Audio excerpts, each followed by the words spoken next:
Welcome to the Slop Farm. Enjoy the video. You'll start by opening FL Studio and going straight to the mixer. This is where inputs are controlled.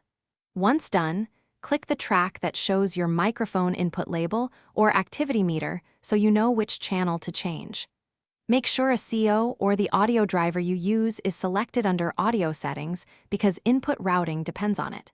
If you can't see input names, open the mixers in drop-down to reveal available devices and confirm which one is actively assigned to the track. Now you'll change the actual input. Click the mixer track's small input selector in and choose none or an alternative input that isn't your mic. This immediately stops incoming mic audio. If you prefer, toggle the track's record arm button off so it won't capture when recording. Make sure to check the track fader and mute state. Muting won't prevent recording, so use the input selector or record arm. This approach avoids altering global audio settings when you only want to silence one track. Finish by testing. Arm a different track and record a few seconds to confirm the mic is no longer picked up.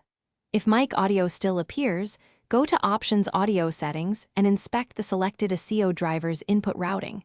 Sometimes the driver routes mic to a bus.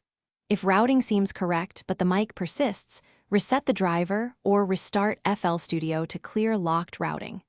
As a quick tip, disabling the mic at the OS level will definitively stop input if nothing else works. Thanks for watching. Consider subscribing if we helped you today.